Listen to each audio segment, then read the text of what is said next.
Hola, soy Ignacio Torralba, el Tiet, y esto es Entender de Vinos. En algunas ocasiones, cuando abrimos una botella de vino, nos toca un poco hacer de juez, decidir si esa botella está en condiciones o no está en condiciones para beberla. Porque hay dos partes en la historia de una botella de vino. Una es la parte que hay desde que el vino se elabora, se cría hasta que se embotella, y luego la historia de lo que podríamos llamar un vino adulto, que es después del embotellado del vino. Después de embotellarse un vino, la botella pasa por una serie de vicisitudes, ya sean de tipo climatológico y de cualquier otra circunstancia que puede afectar positiva o negativamente su evolución. Vamos a ver cuáles son estos factores. Cuando abrimos una botella, ya sea en casa, para disfrutarla con familia o amigos, o cuando nos sentamos en la mesa de un restaurante y el camarero o el sommelier nos ofrece el vino para probarlo, tenemos que emitir un juicio. Generalmente se nos da a probar el vino y tenemos que dar nuestra aceptación para que ese vino se sirva. Siempre digo lo mismo, antes de probar un vino y ver sus cualidades, lo que hay que hacer es descartar que no tenga defectos. Si el vino tiene un defecto notable, un defecto importante, no hace falta seguir adelante, la botella hay que descartarla. Entonces hay que rechazar esa botella. ¿En qué circunstancias debemos rechazar una botella? En primer lugar, miremos las situaciones que pueden darse cuando estamos ante la botella aún sin abrir. Antes de abrir la botella, nos podemos encontrar con que la situación de la misma, la etiqueta, la cápsula, incluso la limpieza de la propia botella, estén más o menos en una situación aceptable, en una situación conforme a la edad que tiene esa botella de vino. Pero también puede suceder que esté en una situación de deterioro importante.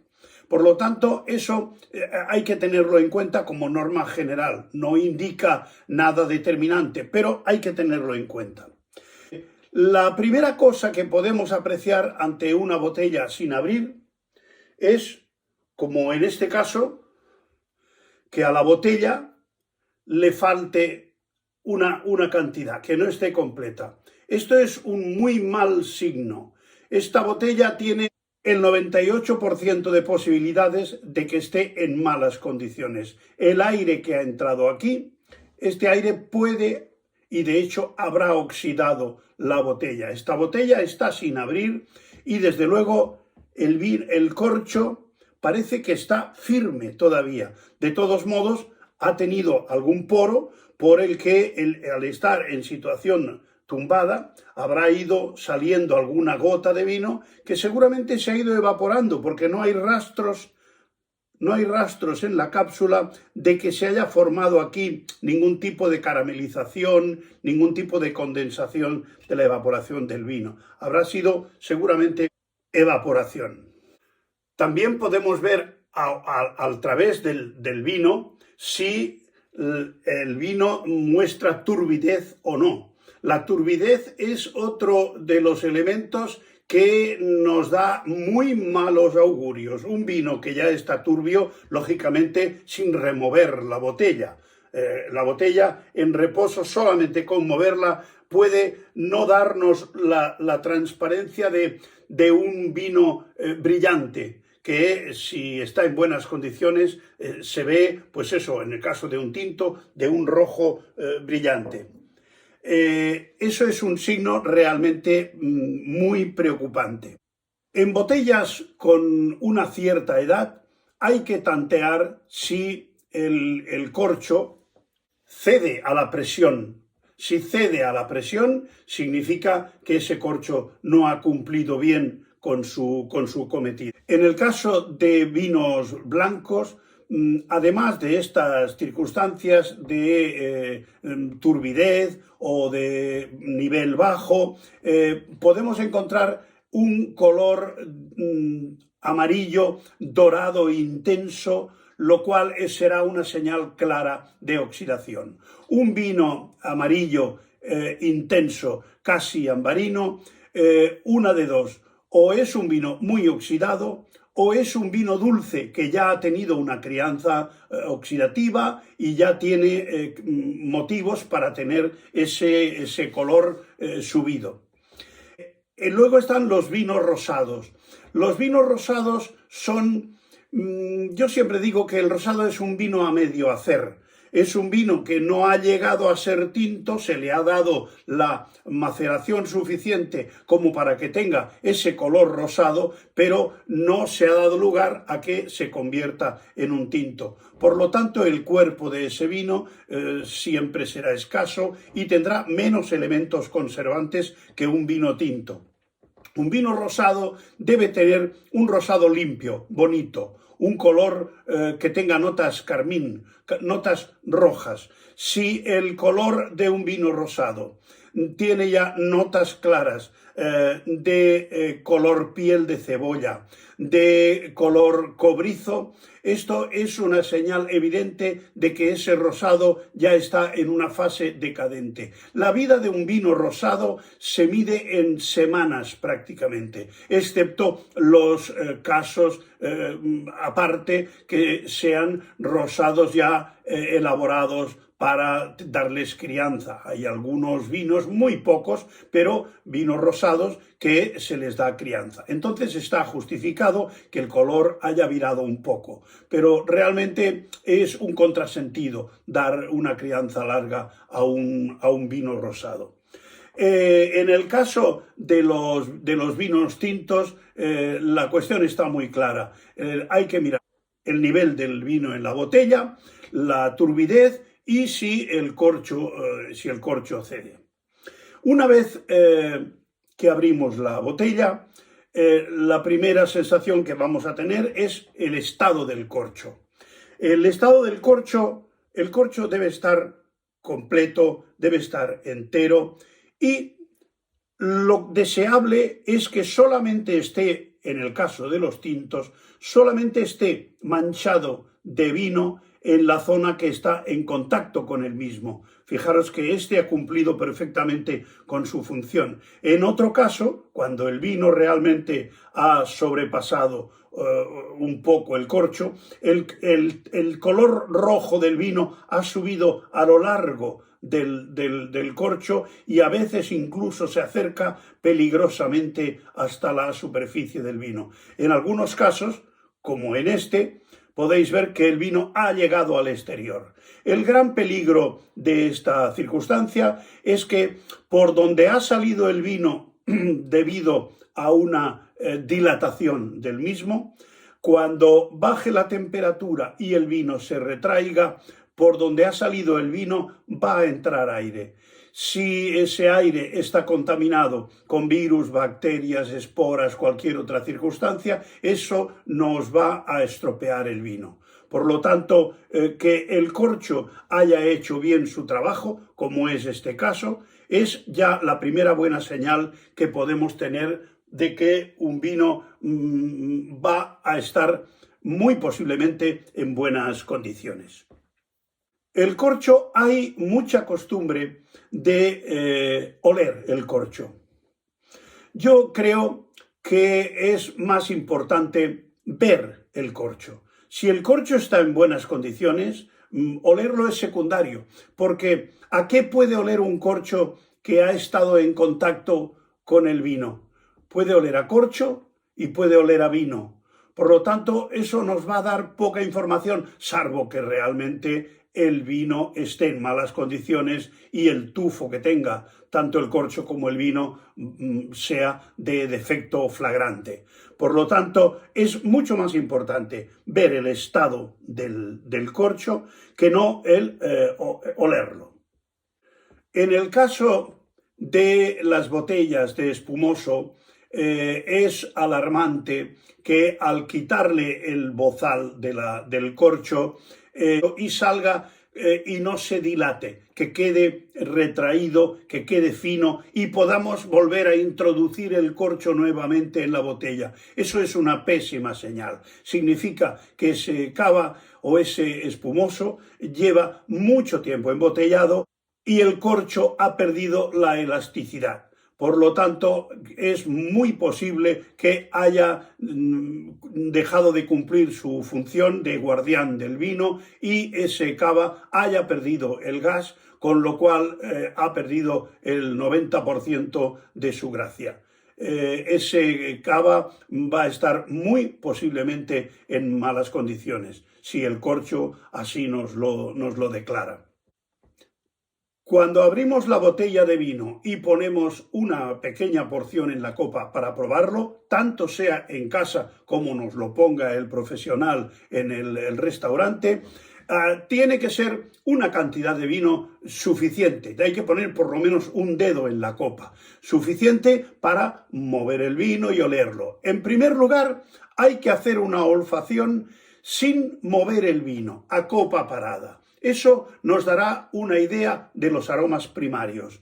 Si el vino en ese mismo momento no nos da ningún tufo raro, ningún olor extraño, ningún olor desagradable, podemos continuar removiendo un poco el vino, removiendo la copa y volviendo a oler.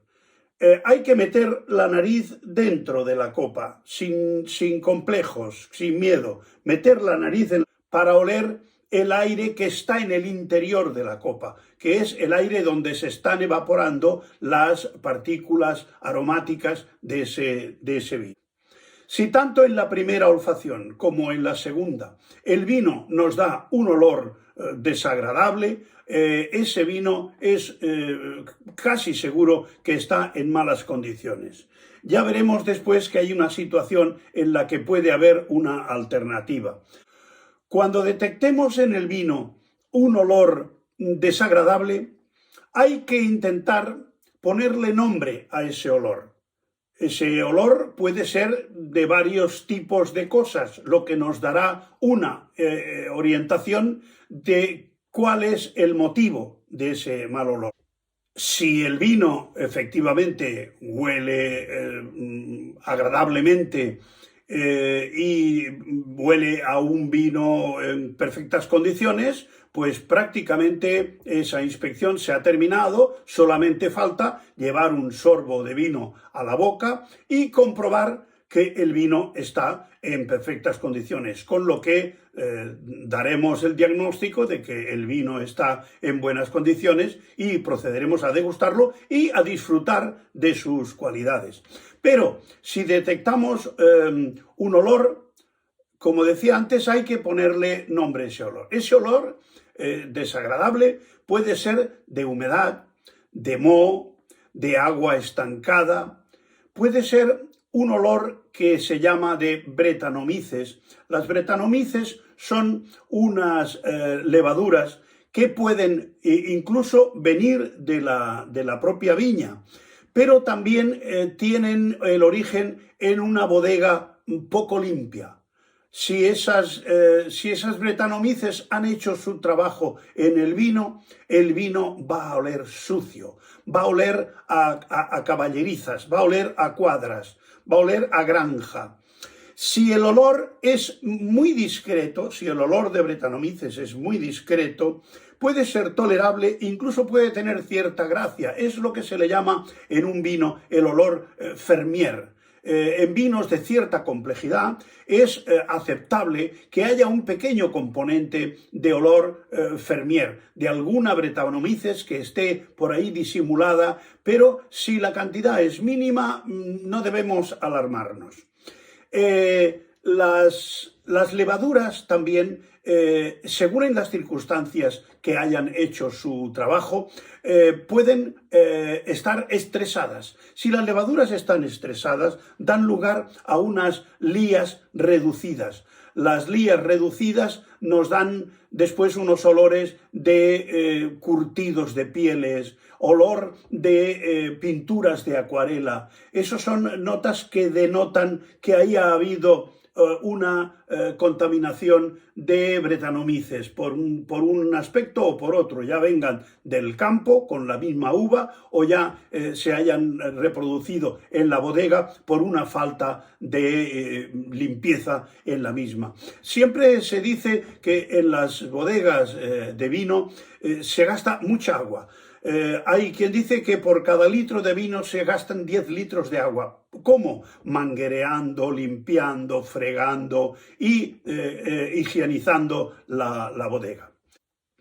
Otra cuestión es que hay quien, un poco por snob, tiene tendencia a devolver la botella por la más leve sospecha. Esto es un signo de mal gusto. Devolver una botella sin estar seguros de que está en malas condiciones es una señal de poca consideración y hay que intentar evitarlo. Es preferible servir esa botella y comprobar al primero, al segundo o al tercer sorbo que la botella está en malas condiciones y entonces llamar al camarero y decírselo una vez que lo hayamos confirmado, que devolver la botella sin estar seguros. Hay personas que parece que se dan un poco de caché devolviendo una botella para dárselas de expertos. Yo no lo aconsejo.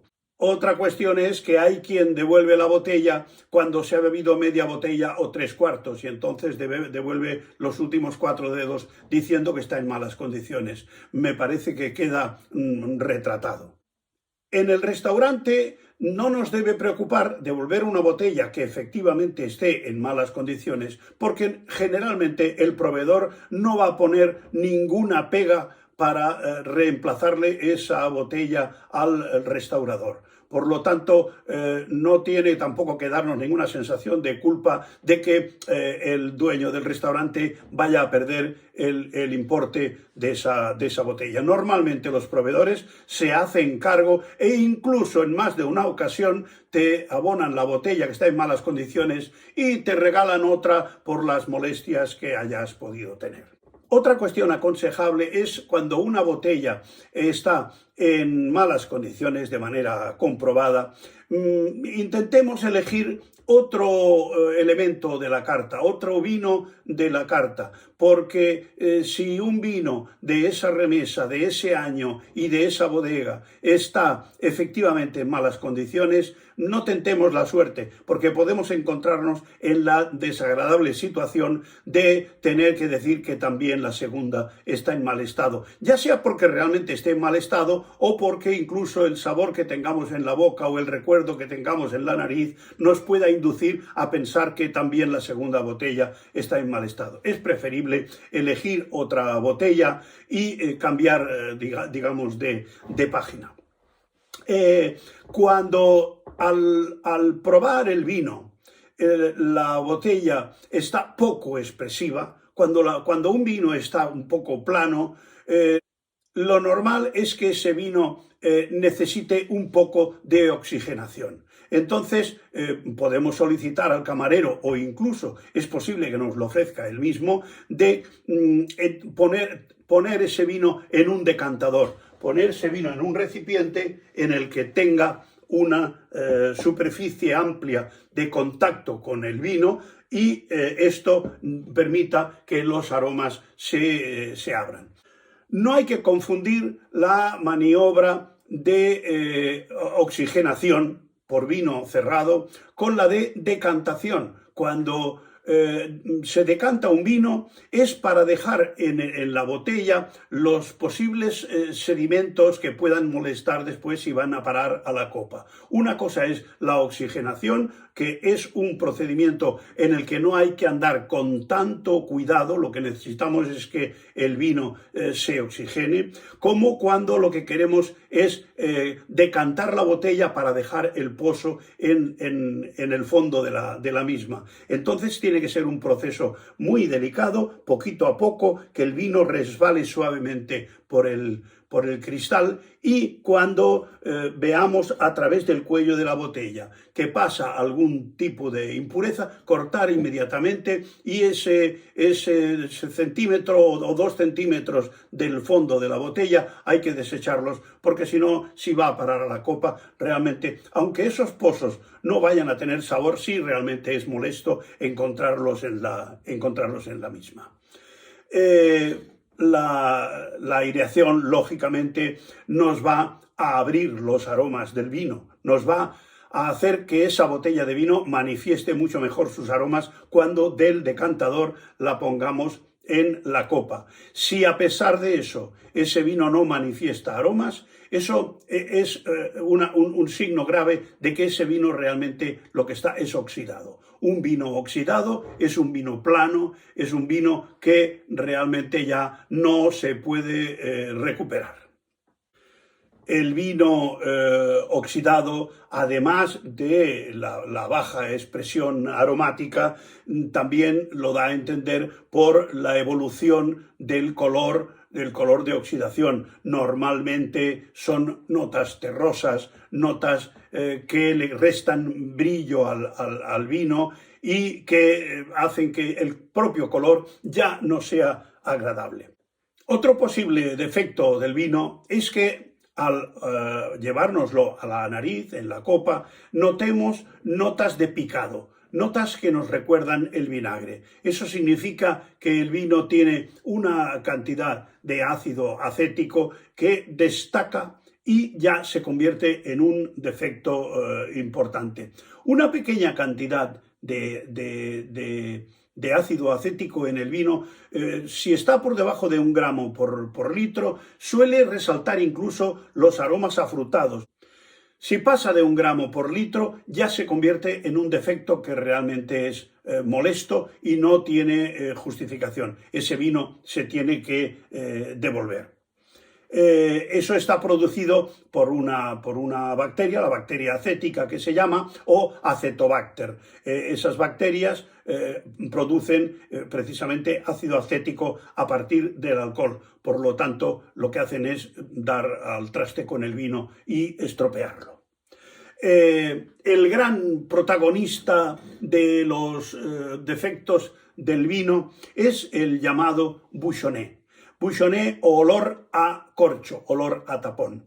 El bouchonné es un olor que nos da el vino como de corcho húmedo, de corcho en mal estado, y realmente a veces es culpa del corcho y otras veces no es tan culpa del corcho. En el corcho se alojan hongos y bacterias que se ha comprobado que cuando se las ataca para higienizar la bodega con productos clorados, esos productos clorados de limpieza hacen que estas bacterias y hongos segreguen una sustancia que se llaman tricloroanisoles. Los tricloroanisoles, con la abreviación de TCA, es ese típico olor molesto que hace que el vino tenga que ser rechazado por estar en malas condiciones. Yo creo que es la vedette de los defectos, es el olor a TCA, el olor a bouchonné. El olor a corcho, el olor bouchonné, es muy notable en la nariz, pero desde luego en la boca aún se acentúa más. En la boca es mucho más molesto y desde luego descalifica totalmente un vino que lo tenga. Si al abrir la botella nos encontramos, al verter el vino en la copa, de que el vino tiene un aspecto turbio y que incluso al probarlo tiene una pequeña nota picante, como si tuviera gas. Eso es un caso claro de que el vino ha tenido una refermentación en la botella. Ese vino está descartado y en malas condiciones. Una refermentación en la botella significa que han quedado restos de levaduras que no han sido anuladas después de terminar la fermentación, y si el vino refermenta, desde luego da esa turbidez y esa sensación de vino estropeado clarísima.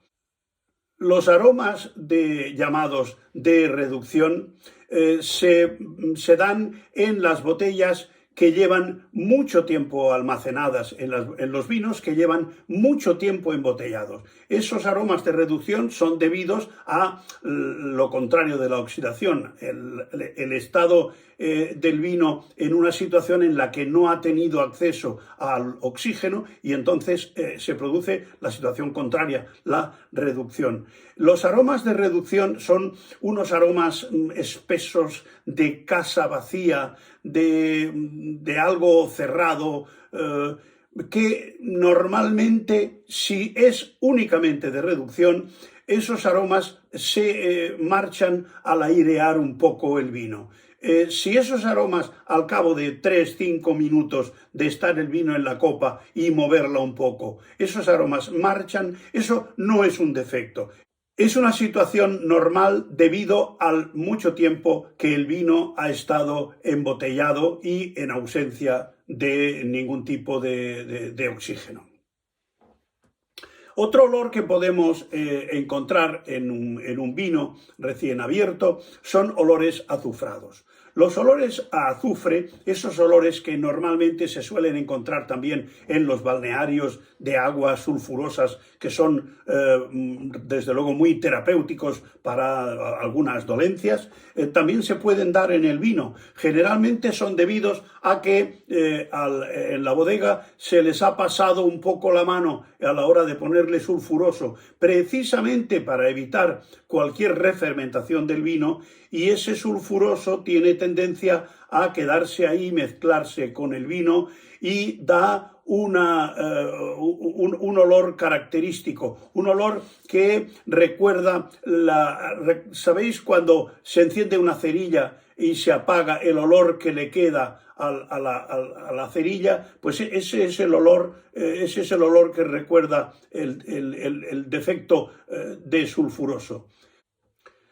La presencia de una pequeña cantidad de azufre del sulfuroso en el vino puede dar lugar a una evolución química normal de ese componente, y es que se forme un producto que se llama sulfídrico, que es el causante de un olor muy desagradable que recuerda los huevos podridos o aquellas inefables bombas fétidas que antiguamente se vendían para gastar bromas. Ese olor descalifica totalmente al vino y no tiene normalmente salvación cuando se produce.